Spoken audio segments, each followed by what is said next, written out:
নমস্কাৰ আজি আমি যোৱা এসপ্তাহৰ অসম কেন্দ্ৰিক যি ইম্পৰ্টেণ্ট কাৰেণ্ট এফেয়াৰ্ছ আছে APSC বা অন্য গভৰ্ণমেণ্ট এক্সামছৰ কাৰণে তাক আমি ভালদৰে ডিছকাছ কৰিবলৈ আহিছোঁ যিকেইটা বাতৰি আজি আমি কভাৰ কৰিম তাৰ আগতে ক'ব খুজিম যে যোৱা সপ্তাহৰ আটাইতকৈ ডাঙৰ বাতৰিটোৱে আছিলে যে APSC CC 2024ৰ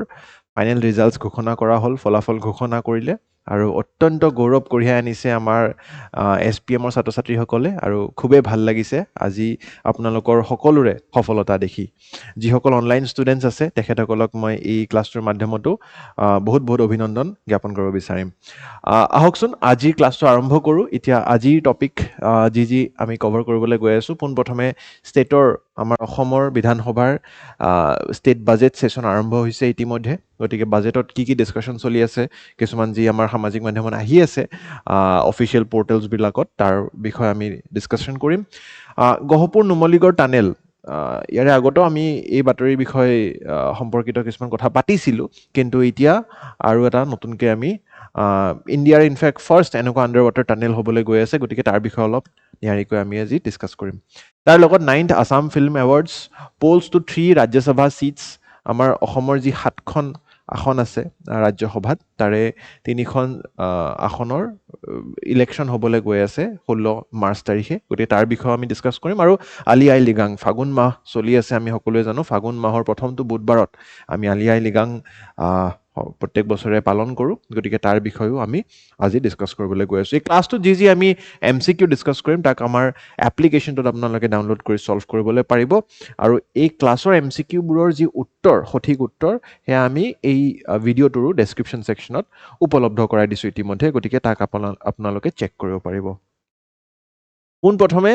প্ৰথমটো বাতৰি state budget session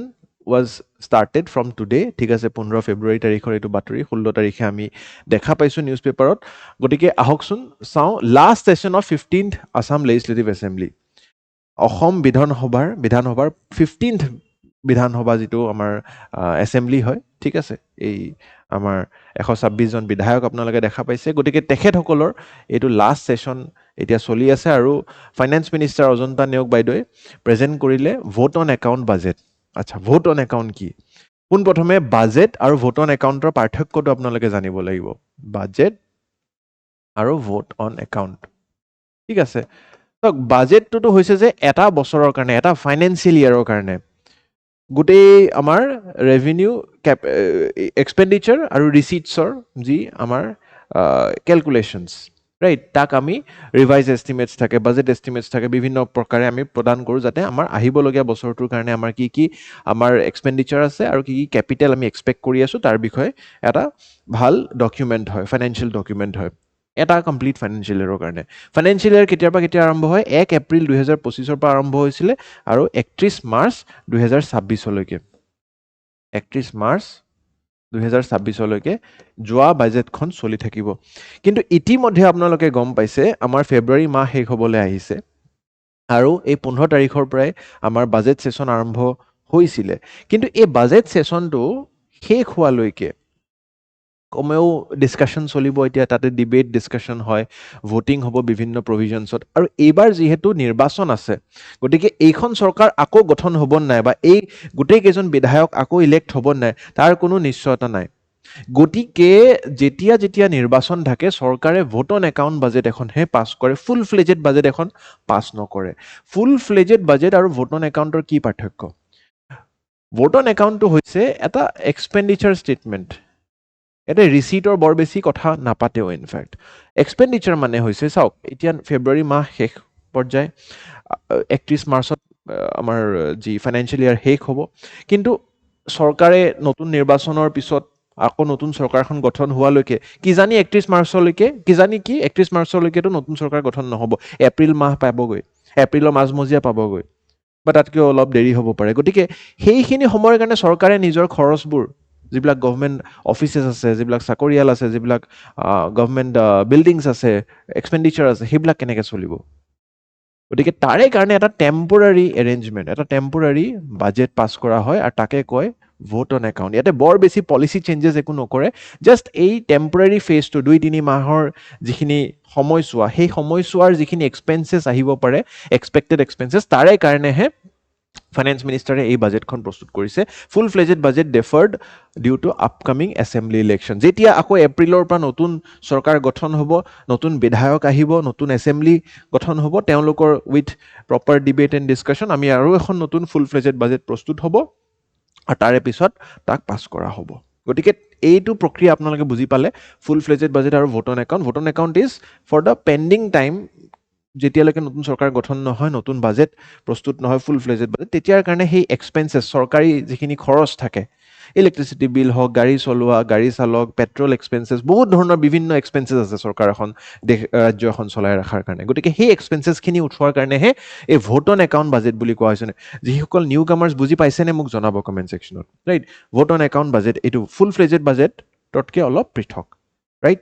session begin with the governor's address under Article 176 আপোনালোকে what is vote on account মই বুজালো temporary provision to withdraw funds from the consolidated fund of state এটা temporary provision যিমান খৰচ লাগে full fledged cannot be presented because of election year ঠিক আছে তাৰে পিছত এপ্ৰপ্ৰিয়েশ্যন বিল পাছ কৰা হয় জেনেৰেলি এইকেইটা আৰ্টিকেল আপোনালোকে জানিব লাগে ঠিক আছে ভোট অন একাউণ্ট ক'ত দিয়া আছে আৰ্টিকেল 206 ৰাইট আৰু এইবাৰৰ যি budget vote on account budget তাতে ডিছকাশ্যনছবোৰ আপোনালোকে যদি ফ'ল' কৰিছে দেখা পাইছে কি জানি 62,000 crores vote on account on demand of grants initial months of 2026ত এটা ৰেইজ কৰা হৈছে কি প্ৰচিডিংছ কি হয় মই ক'লোৱে চাওক গোটেই ভোট অন একাউণ্ট বাজেটটোৰ প্ৰক্ৰিয়াটো বুজি লওক গভৰ্ণৰ্ছ এড্ৰেছ হয় তাৰপিছত মোশ্যন অফ থেংকছ হয় মোশ্যন অফ থেংকছটো কিন্তু পাছ হ'ব লাগিব নহ'লে চৰকাৰ ফেইল হৈ যায় ঠিক আছে মোশ্যন অফ থেংকছ হ'ব তাৰ কুৱেশ্যন আৱাৰ বেলেগ বেলেগ বিধায়কসকলে প্ৰশ্ন উত্থাপন কৰিব পাৰে আৰু মন্ত্ৰীসকলে তাৰে উত্তৰ দিব লাগিব supplementary demands for grants, supplementary appropriation, discussion and voting on vote on account, আৰু passing of the appropriation bill, vote on account of 2026. ঠিক আছে গতিকে এই বিলখন পাছ কৰাৰ লগে লগে সেইখিনি পইচা চেংচন হৈ যায় যাতে এই আহিবলগীয়া 1-2 মাহৰ কাৰণে যিখিনি খৰচ অসম চৰকাৰক লাগিব সেই খৰচখিনি চৰকাৰে উঠাব পাৰে বুজি পাইছে কনচলিডেটেড ফাণ্ড অফ ষ্টেটৰ পৰা সেই পইচাখিনি তাৰপিছত উইথড্ৰ কৰা হয় এতিয়া আছামছ ৰবাষ্ট ফাইনেন্সিয়েল পাৰফৰ্মেঞ্চটো যদি চাই আমাৰ চেণ্ট্ৰেল ডেভলিউশ্যন হেজ অলছ' ইনক্ৰিজড এই 16 ফাইনেন্স কমিশ্যনৰ এটা ৰিপৰ্ট আহিছিলে আপোনালোকে যদি ফ'ল' কৰিছে চাওক 15 লাষ্ট ফাইনেন্স কমিশ্যনৰ আমাৰ অসমৰ কাৰণে এল'কেশ্যন কিমান আছিলে যিটো এটা আপোনালোকৰ ষ্টেট শ্বেয়াৰ অফ এল'কেশ্যন থাকে ন 41% তাৰে 3%হে অকল অসমক দিয়া হৈছিলে কিন্তু এই যিটো 16 ফাইনেন্স কমিশ্যন 3.12%ৰ পৰা 3.26%লৈ তাক বৃদ্ধি কৰা হৈছে আৰু এইটো ফাইনেন্স কমিশ্যনে কেনেকৈ কৰে এফচি মানে ফাইনেন্স কমিশ্যন হা 16 ফাইনেন্স কমিশ্যনে কিয় বৃদ্ধি কৰিছে কাৰণ কি অসমৰ ইকনমিক পাৰফৰ্মেঞ্চটো ইম্প্ৰুভ হৈছে অসমৰ ইকনমিক পাৰফৰ্মেঞ্চ ইম্প্ৰুভ হৈছে আমাৰ ইকনমিক ফিস্কেল ডিচিপ্লিন ইম্প্ৰুভ হৈছে আমাৰ tax collection revenue generation improve হৈছে সেইবাবেহে অসমক আৰু চেণ্ট্ৰেল পুল অফ টেক্সেছৰ এটা লাৰ্জাৰ শ্বেয়াৰ এটা লাৰ্জাৰ চাংক এল'কেট কৰা হৈছে গতিকে this is a very good recognition আপোনালোকে মেইনছত এনেকুৱা পইণ্টছ লিখিলেহে নম্বৰ অৰ্জন কৰিব এইবাৰৰ টপাৰ্ছৰ লগতো আপোনালোকে কথা সাক্ষাৎকাৰ পাতিলে এইবোৰ কথা গম পাব তাৰে পিছত Assam poised to become 10 lakh crore economy by 2028 আমাৰ ফাইনেন্স মিনিষ্টাৰে কৈছে ষ্টেট ফাইনেন্স মিনিষ্টাৰে যে 28লৈকে আমাৰ 10 লাখ কোটি টকাৰ এটা ইকনমি হ'ব প্ৰজেক্টেড জিএছডিপি এইবাৰৰ কাৰণে আমাৰ 8 লাখ কোটি টকাৰ হয় ঠিক আছে 26-27 কিন্তু 28লৈকে এইটো 8ৰ পৰা আকৌ 10 লাখলৈ বৃদ্ধি পাব বুলি আমাৰ বিশ্বাস GSDP increase from 4 lakhs to 7 lakhs এই 5 বছৰ যোৱা 5 বছৰ এই চৰকাৰখন এই যিটো 15th লেজিসলেটিভ এছেম্বলি আছিলে আমাৰ ৰাইট গতিকে এই লেজিসলেটিভ এছেম্বলিখন যিখন আছিলে আমাৰ ঠিক আছে এই যিখন এছেম্বলি আছিলে আপোনালোকে দেখা পাইছে ঠিক আছে এই এছেম্বলিখনৰ যি আপোনালোকে দেখা পাইছে জিএছডিপি কিমান বৃদ্ধি হৈছে 45% গ্ৰোথ এট কনষ্টেণ্ট প্ৰাইচেছ ঠিক আছে আৰু Assam two become 10 lakh crore বা 1 trillion rupee economy by 2028 budget ইউটিলাইজেশ্যনৰ বৃদ্ধি হৈছে চাওক আগতে 2015-16লৈকে অকল মানে 60% বাজেটটো আমি ইউজে নকৰিছিলোঁ যিমান বাজেটত এল'কেট কৰোঁ খৰচে কৰিব নোৱাৰে ডিপাৰ্টমেণ্টসকলে কাৰণ কি কাম নহৈছিলে এতিয়া অসমত কি ধুনীয়া কাম হৈ আছে আপোনালোকে যি দিশতে নাচাই কিয় আপোনালোকে দিশে দিশে দেখা পাব যে কাম কি ধুনীয়াকৈ বৃদ্ধি হৈছে ৰেপিড মানে কাম হৈছে ৰাইট চ' বিভিন্ন দলং বিভিন্ন ফ্লাইঅভাৰ বিভিন্ন ধৰণৰ এতিয়া নুমলীগড়ৰ কথা পাতিম আণ্ডাৰ ৱাটাৰ ৱে ৰাইট বিভিন্ন ধৰণৰ এলিভেটেড কৰিডৰ হওক টাৰ্মিনেল 2 হওক ঠিক আছে ৰাস্তা উন্নয়ন গ্ৰাম সড়ক যোজনাই হওক বা অৰুণোদয় আঁচনিৰে ক্ষেত্ৰত হওক বা তাৰে ওপৰতো আমাৰ বিভিন্ন ধৰণৰ মহিলা সবলীকৰণৰ স্কিমছ হওক গতিকে প্ৰত্যেকটা দিশত শিক্ষা স্বাস্থ্য আমাৰ বাজেট ইউটিলাইজেশ্যন 85 শতাংশলৈ বৃদ্ধি হৈছে তাৰে পিছত পাৰ কেপিটা ইনকামো বৃদ্ধি পাইছে পাৰ কেপিটা ইনকাম মানে বুজি পাইছে এজন এভাৰেজ এছএমইজে কিমান গোটেই বছৰটোত নিজৰ ইনকাম কৰে তাক আপোনালোকে দেখা পাইছে 13% বৃদ্ধি ইয়াতে আমি দেখা পাইছোঁ এই চৰকাৰখন যেতিয়া মানে আমি 21ত আৰম্ভ হৈছিলে তাৰপিছত আপোনালোকে দেখা পাইছে 86,000 ৰুপিজ আছিলে আমাৰ মানে গোটেই বছৰটোত এক বছৰত এজন এভাৰেজ অসমীয়াই ইয়াতে মানে একদম অসমৰ আটাইতকৈ ধনী মানুহজন আৰু আটাইতকৈ দুখীয়া মানুহজনৰো চেলাৰী ইনকাম ইনক্লুড আছে তাৰে পিছত তাক এভাৰেজ আউট কৰি দিছে by total number of people in Assam সেই এভাৰেজটো ওলালে আগতে 1 লাখ টকাও নহৈছিলে মানে এটা বছৰত মানুহ এজনে কমেও 85,000 টকা বা 86,000 ৰুপিজ আৰ্ণ কৰিছিলে কিন্তু এতিয়া এই বছৰটোত আমি 1,85,000 লৈ তাক বৃদ্ধি কৰিবলৈ পাইছোঁ গতিকে পাৰ কেপিটা ইনকাম ইন আছাম হেজ মোৰ দেন ডাবল 2 গুণাতকৈও অধিক হৈ গৈছে হাউএভাৰ লোৱেষ্ট 5 ষ্টেটছৰ ভিতৰতে আমি এতিয়াও পৰি আছোঁ higher only then Bihar Uttar Pradesh Jharkhand গতিকে ছিকিমৰ নিচিনা ৰাজ্যখনো আমাতকৈ অধিক আগত আছে গতিকে আমি আৰু কাম কৰিবলগীয়া ইয়াতে এটা স্ক'প আছে তাৰপিছত ৰেভিনিউ ট্ৰেণ্ডছবোৰ যদি চাই অন টেক্স ৰেভিনিউ এইবিলাক একজেক্টলি মুখস্থ কৰিব নালাগে কিন্তু আপোনালোকে জাষ্ট জানি থৈ দিয়ক এই যিটো টোটেল বাজেট আছে আমাৰ তাতে কেপিটেল এক্সপেণ্ডিচাৰ কিমান হৈ আছে ঠিক আছে 2015-16ত কমেও 3,000 কোটি টকাৰ খৰচ হৈছিলে কেপেক্স আৰু ইয়াতে 26,000 কোটি টকা গতিকে কেপিটেল এক্সপেণ্ডিচাৰ 8 গুণা বাঢ়িছে এই লাইনটো লিখি থৈ আহিলে হ'ল মেইনছত একজেক্ট নম্বৰ নিলিখিলেও লাষ্ট 5 ইয়াৰ্ছত আপোনালোকে লাষ্ট 10 ইয়াৰ্ছত আপোনালোকে 8 গুণা বৃদ্ধি ইয়াতে দেখা পাইছে গতিকে ইনফ্ৰাষ্ট্ৰাকচাৰ ৰেপিডলি ইনক্ৰিজ হৈছে লং টাৰ্ম এছেট ফৰ্মেশ্যন হৈছে গ্ৰ'থ মাল্টিপ্লায়াৰ এফেক্ট হ'ব ডেট এণ্ড ফিস্কেল হেল্থ যদি চাই আমাৰ ডেট টু GSDP ৰেচিঅ' 25% ঠিক আছে FRBM fiscal responsibility budget management actor যিটো ক্ৰাইটেৰিয়া আছে তাৰ ভিতৰতে পৰিছে ক্ৰেডিট ডিপজিট ৰেচিঅ' বৃদ্ধি হৈছে ক্ৰেডিট ডিপজিট ৰেচিঅ' মানে কিমান হৈছে CD ৰেচিঅ' মানে কি হয় denotes the value of loans given as a share of the deposits held by banks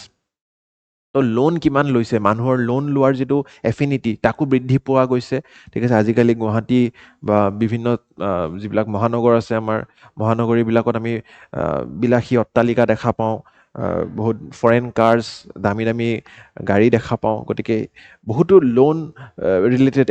মানে এক্সপেণ্ডিচাৰ আমাৰ ইয়াতে বৃদ্ধি পাইছে গতিকে তাৰে পৰা বেংকিং ইনফ্ৰাষ্ট্ৰাকচাৰ বেংকিং ছিষ্টেমটো বৃদ্ধি হয় তেওঁলোকৰ প্ৰফিটছ তেওঁলোকৰ বৃদ্ধি হয় প্ৰায়ৰিটি ছেক্টৰ এডভান্সেছ ইয়াতে কৰা গৈছে ঠিক আছে গতিকে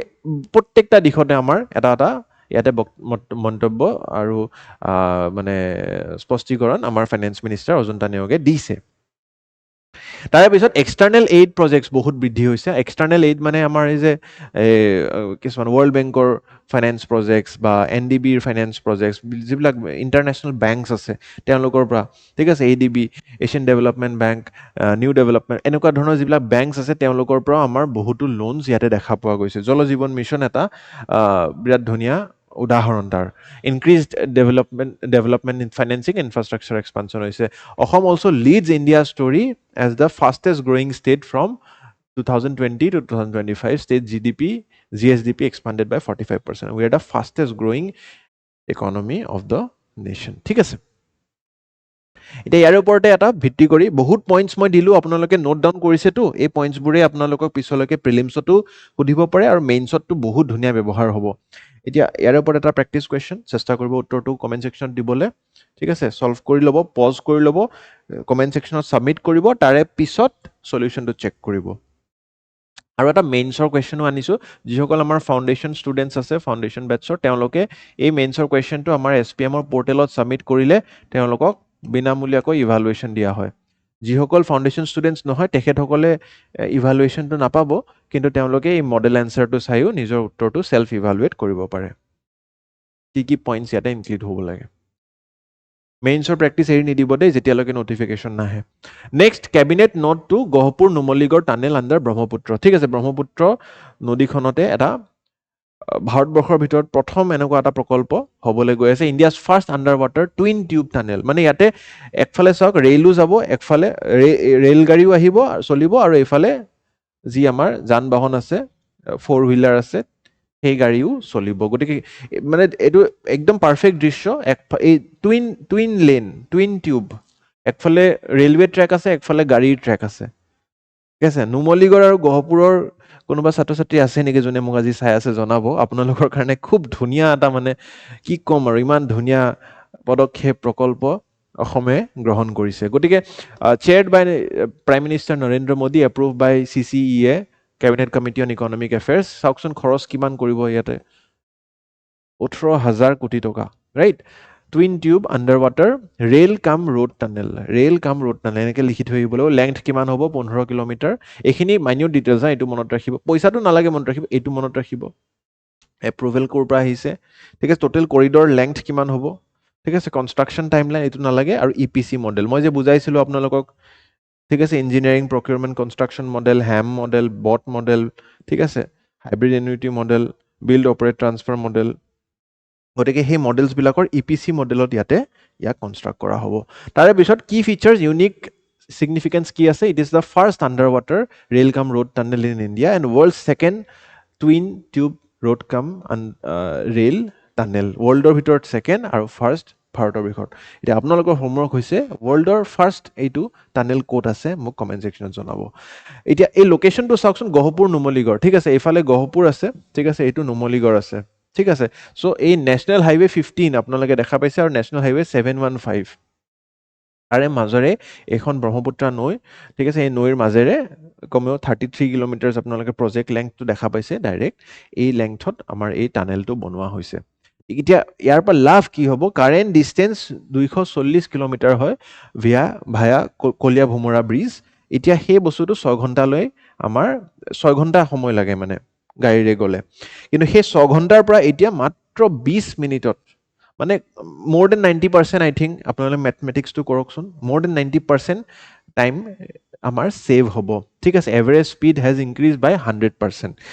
ঠিক আছে। তো এই বস্তুটো আপোনালোকে চাওকচোন, India's first under water road tunnel, এইটো ধুনীয়াকৈ আপোনালোকে বুজোৱা হৈছে। প্ৰজেক্ট EPC মডেলত হ'ব, ঠিক আছে। Connectivity Numaligarh Gohpur, travel distance কিমান টাইম ইয়াৰ পৰা ডিক্ৰিমেণ্ট হ'ব। কাৰেণ্টলি আমাৰ 6 ঘণ্টা লাগে, এইটো 20 মিনিটলৈ ডিক্ৰিজ হৈ যাব। আৰু এফেক্টিভ ৰিডাকশ্যন ইন টাইম কিমান হ'ল, 94%। 6 ঘণ্টাৰ পৰা যদি আমি 20 মিনিটলৈ ইয়াক কমাই আনিব পাৰোঁ। ফুৱেলিং ৰিজনেল ডেভেলপমেণ্ট, আমাৰ যিবিলাক tourism activity, health care activity, সেইবোৰো বৃদ্ধি পাব। আৰু ইয়াতে human days of employment 80 lakh ইয়াতে আমাৰ এটা লেভেল অফ এমপ্লয়মেণ্ট জেনেৰেশ্যন তাতে কৰা হ'ব। গতিকে এটা বৃহৎ প্ৰজেক্ট বুলি ক'ব লাগিব। এই প্ৰজেক্টটোত আমাৰ বিভিন্ন ধৰণৰ এৰিয়াজ আৰু আহি যাব, ফৰকাটিং আহি যাব, মৰিয়নি আহি যাব, লুপ লাইন আহি যাব। গতিকে তেনেকুৱাকৈ কাষৰ আশে পাশে থকা এৰিয়াজবোৰো ইয়াতে ডেভেলপ হ'ব। 11 ইকনমিক নোডছ, 3 ছ'চিয়েল নোডছ, ঠিক আছে, tourist nodes, logistics nodes, major railway stations, airports. গতিকে গোটেই ইক'ছিষ্টেম এটা হয়, মানে অকল সেই যে টানেলটোৱে হৈ আছে সেইটো নহয়, তাৰ লগত আৰু জড়িত বহুত কথা ইয়াতে বৃদ্ধি পাব। আমাৰ ইয়াতে আৰু কি কি আছে, ইণ্ডাষ্ট্ৰিয়েল বুষ্ট হ'ব কাৰ, নুমলীগড় NRL-ৰ, ঠিক আছে। তাৰে লগত পেট্ৰলিয়াম এণ্ড লজিষ্টিক্স মুভমেণ্টটো আৰু ইজি হ'ব, ফাষ্ট হ'ব। ৰেলৱে গাড়ী যেতিয়া যাব, কাৰ্গো মুভমেণ্ট হ'ব। অকল পেচেঞ্জাৰ পইণ্ট অফ ভিউ নাচাব, কাৰ্গো, সেইটো কাৰণে ৰেলৱে লিংকেজটো তাতে কৰা হৈছে। তাৰে লগত improve access to Kaziranga national park, আৰু কোনো ধৰণৰ মানে জীৱ জন্তু ইয়াতে হেম্পাৰ নহ'ব। ইক' টুৰিজমটো ইয়াতে এটা ডেভেলপ হ'ব আৰু very safe and conservative way of commute এটা হৈ পৰিব। তাৰ লগত it is align with PM Gati Shakti master plan, act east policy, NESIDS, Bharatmala. গতিকে এই গোটেইখিনি বস্তু আপোনালোকে ইয়াক জড়িত কৰি, মই বুজাব লগা নাই ইণ্টিগ্ৰেশ্যনটো কি কি পইণ্টত কৰিব পাৰে, জাষ্ট সেইটো বস্তুহে কৈছোঁ আপোনালোকক। প্ৰিলিমছৰ প্ৰেক্টিছ কুৱেশ্যন এটা আনিছোঁ, তাৰ লগত জড়িত আপোনালোকে কমেণ্টটো কৰিব, ইয়াৰ উত্তৰটো কি হ'ব। Next, 9th Assam state film awards were presented, ঠিক আছে। এবাৰ আহকচোন, ইয়াতে বুজাবলগীয়া বৰ বেছি একো নাই, ঠিক আছে। আপোনালোকে অসমীয়া চলচ্চিত্ৰ বা ফিল্ম চাইনে? জেনেৰেলি যিবিলাক আমাৰ একদম হিট, যেনেকৈ ৰৈ ৰৈ বিনালে হ'ল বা ভাইমন্দা হ'ল, এইবোৰতো আপোনালোকে চাইছে কিজানি, কিন্তু তাৰ অবিহনেও এনেকুৱা ধৰণৰ ফিল্মছ যিবিলাকে এৱাৰ্ড উইনিং ফিল্মছ হয়, মই আহ্বান জনাম অসমৰ ৰাইজক যাতে আমাৰ এই ইণ্ডাষ্ট্ৰিটোক আমি আৰু বৃদ্ধি কৰিব পাৰোঁ। আপোনালোকৰ সহযোগিতা লাগিব, এনেকুৱা মুভিজবোৰ চাব এটলিষ্ট। আমি সেইটো কাৰণেই এই নিউজটো কভাৰ কৰিছোঁ। পৰীক্ষাটো আহিব পাৰে, তাৰ লগতে অসমৰ মানুহসকলেও ইয়াক এই ইণ্ডাষ্ট্ৰি, জলিউড যিটো ইণ্ডাষ্ট্ৰি আমাৰ আছে, তাক সহায় কৰিব পাৰে। 9th Assam film awards were presented by আমাৰ governor Shri Lakshman Prasad Acharya sir at Srimanta Sankardev Kalakshetra ঠিক আছে এই বঁটা 2020 আৰু 21 দুইটা বছৰৰ কাৰণে প্ৰদান কৰা হৈছিলে ইয়াতে বেষ্ট ফিল্মছ এণ্ড বেষ্ট ডিৰেক্টৰ্ছ শব্দ নিশব্দ কোলাহাল ঠিক আছে শব্দ নিশব্দ কোলাহাল গতিকে এই সোল অফ চাইলেন্সৰ ওপৰত এখন আছে প্ৰডাকশ্যন আপোনালোকে চাবলৈ চেষ্টা কৰিব ডাইৰেক্টেড বাই ধনজিৎ দাস জয়ন্ত হাজৰিকা বঁটা জে.পি. দাসে পালে নিপ বৰুৱা এৱাৰ্ড শ্বৰ্ট ফিল্মৰ কাৰণে কুমু পালে নৰেন বৰুৱা বঁটা ডকুমেণ্টাৰীৰ কাৰণে ব্ৰেকিং দ্য চাইলেন্সে পালে ঠিক আছে গতিকে দিছ ইজ ছামথিং আপোনালোকে মনত ৰাখিব তাৰ 2020ত বেলকনিত ভগৱান ডাইৰেক্টেড বাই বিশ্বজিৎ বৰা ঠিক আছে বেলকনিত ভগৱান এই ট্ৰেইলাৰটো ইউটিউবতো আছে আপোনালোকে চাব পাৰিব right best film and best director Nip Baruah বঁটা শগুন আৰু নৰেন বৰুৱা বঁটা স্ক্ৰিমিং বাটাৰফ্লাইজ তাৰ লগত লাইফ টাইম এচিভমেণ্ট এৱাৰ্ডো দিয়া হ'ল 2020 বৰ্ষৰ কাৰণে জয়ন্ত ভাগৱতী আৰু দীনেশ দাস ফৰ 2021 তাৰপিছত হিষ্টৰিকেল এণ্ড কালচাৰেল কণ্টেক্সট এই বঁটাবোৰ কিয় দিয়া হৈছে to continue the legacy of Jyotiprasad Agarwala pioneer of the Assamese cinema his first film was Joymati first Assamese feature film foundation of the industry ঠিক আছে গতিকে আমি এই জ্যোতিপ্ৰসাদ আগৰৱালা দেৱৰ কিন্তু ইয়াতে স্মৰণ কৰিব লাগিব প্ৰিলিমছৰ প্ৰেক্টিছ কুৱেশ্যন এটা আনিছোঁ চেষ্টা কৰিব উত্তৰটো কমেণ্ট ছেকশ্যনত দিবলৈ নেক্সট ৰাজ্যসভাৰ যি তিনিগৰাকী MP তেওঁলোকৰ টাৰ্ম একচুৱেলি শেষ হ'ব ৰাজ্যসভাৰ ছিষ্টেমটো আপোনালোকে জানে ইটছ এ পাৰ্মানেণ্ট হাউচ ঠিক আছে মানে এট অল টাইমছ ৰাজ্যসভাত মানে যেনেকৈ এতিয়া লোকসভা বা বিধানসভাখন ডিজলভ হৈ যাব কোনো এই ডিজলিউশ্যনৰ পিছত কোনো এজন MLA কেৰি ফৰৱাৰ্ড নহয়গৈ কিন্তু ৰাজ্যসভা এনেকুৱা নহয় 1/3 মেম্বাৰ্ছ ৰিটায়াৰ হৈ থাকে 2/3 মেম্বাৰ্ছ ষ্টেচনাৰী হৈ থাকে চ' এই বস্তুটোৱে ইয়াতে আমি বুজিব লাগিব যে election commission of India announced biennial elections to 3 Rajya Sabha seats from the Assam ঠিক আছে অসমৰ 3গৰাকী ইয়াতে MP যাৰ নাম হৈছে আপোনালোকে গম পায়ে চাগে ঠিক আছে ৰমেশ্বৰ তেলী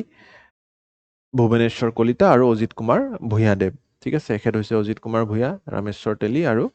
ভুৱনেশ্বৰ কলিতা দেৱ গতিকে এই 3গৰাকী লোকৰ ইয়াতে তেওঁলোকৰ ৰিটায়াৰমেণ্ট হ'ব term of 3 sitting MPs will be expiring in April 2026 সেইটো কাৰণে 16 মাৰ্চত আচ্ছা 16 মাৰ্চত অকল অসমৰ কাৰণেও নহয় এনেকুৱা 9খন আৰু ৰাজ্য আছে যাৰ কেইজনমান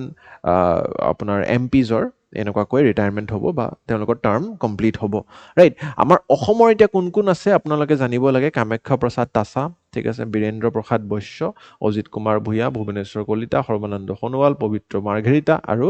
ৰংৰঙ্গ নাৰ্জাৰী গতিকে তেখেতসকলৰ আপোনালোকে নামটো ইয়াতে জানিব লাগিব এই দুইগৰাকীৰ টাৰ্ম 2028লৈকে আছে বাই দ্য ৱে ঠিক আছে 2028লৈকে পবিত্ৰ মাৰ্ঘেৰিটা আৰু Narzary upper house of the parliament বুলি কোৱা হয় ৰাজ্যসভাক 200 মেম্বাৰ্ছ ঠিক আছে তাৰ 238 members are elected by the states and UTs and 12 nominated by president ঠিক আছে প্ৰেচিডেন্সিয়েল নমিনেশ্যনৰ দ্বাৰাও কিছুসকল MP হ'ব পাৰে ইয়াতে আমাৰ অসমৰে জাষ্টিছ ৰঞ্জন গগৈ এই ধৰণে নমিনেটেড MP আছিলে by presidential nomination constitutional provision article 80 আপোনালোকে কম্পজিশ্যনৰ বিষয় এইটো মনত ৰাখিব লাগিব 1/3 মেম্বাৰ্ছ ৰিটায়াৰ এভৰি 2 years গতিকে ৰাজ্যসভাটো এই ধৰণে মানে বিভাজিত ঠিক আছে 1/3 3/3 গতিকে এটা বছৰত যদি এতিয়া 2026ত যদি এই বিভাগটোত মানে কিছুসকল ৰিটায়াৰ হৈছে এই দুটা বিভাগ কিন্তু ফিল হৈ থাকিব তেওঁলোকৰ টাৰ্ম আৰু 2 বছৰ পিছতহে হ'ব তাৰপিছত আৰু 2টা বছৰ পিছত এওঁলোকৰ হ'ব গতিকে তেনেকুৱাকৈ এটা ৰষ্টাৰ চলি থাকে আৰু কোনো এনেকুৱা এটা সময় নাপাওঁ য'ত ৰাজ্যসভা ডিজলভ হয় কমপ্লিটলি ঠিক আছে চ' it's call as a permanent house পলিটিত আপোনালোকে পঢ়িছে কিজানি Rajya Sabha members R elected for A term of 6 years 1/3 of them retire every 2 years গতিকে 2 বছৰকৈ এনেকুৱাকৈ তেওঁলোকৰ নিৰ্বাচন হৈ থাকে biennial elections are conducted every 2 years ঠিক আছে এইটো হৈছে ছিষ্টেম যাৰ সহায়ত আমি ৰাজ্যসভাক পাৰ্মানেণ্ট হাউচ বুলি জানো প্ৰিলিমছৰ প্ৰেক্টিছ কুৱেশ্যন এটা আনিছোঁ চেষ্টা কৰিব উত্তৰটো কমেণ্ট ছেকশ্যনত দিবলৈ শেষৰ বাতৰি Ali Ai Ligang celebrated with traditional fervour across the state ঠিক আছে ফাগুনৰ প্ৰথমটো বুধবাৰ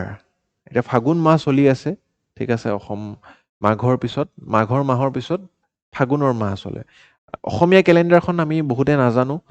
কোনে কোনে অসমীয়া কেলেণ্ডাৰ নাজানে কওকচোন মোক কমেণ্ট ছেকশ্যনত ঠিক আছে গতিকে মাঘৰ মাহৰ পিছত কি মাহ আহে ফাগুন ঠিক আছে, গতিকে ফাগুনৰ এই প্ৰথমটো বুধবাৰ, মানে কোনো নিৰ্দিষ্ট তাৰিখ নাথাকে। মানে যোৱা বছৰ কিজানি আলি আই লৃগাং বেলেগ তাৰিখে, ইংৰাজী বেলেগ তাৰিখে আমি মানে উদযাপন কৰিছিলোঁ, কিন্তু এইবাৰ আমাৰ এইটো 18 ফেব্ৰুৱাৰী তাৰিখে পৰিছে, first Wednesday of the Assamese month of ফাগুন। ঠিক আছে, অসমীয়া কেলেণ্ডাৰ আপোনালোক মই সকলোকে ক'ম, নিজৰ ঘৰত এখন হ'লেও অসমীয়া কেলেণ্ডাৰ ৰাখিব। গতিকে আপোনালোকে জানিব বহাগ মাহ কেতিয়া আহে, কাতি মাহ কেতিয়া আহে, ঠিক আছে, পুহৰ মাহ কেতিয়া আহে, ঠিক আছে, আহিন মাহ কেতিয়া আহে, আহিন, কাতি, আঘোণ, পুহ, মাঘ, ফাগুন, ৰাইট, এইবিলাক মাহৰ নাম হয়। বহুতে কিজানি এইবোৰ মাহ শুনাই নাই, গতিকে এই বস্তুবোৰ আপোনালোকে অকণমান জনাটো ভাল।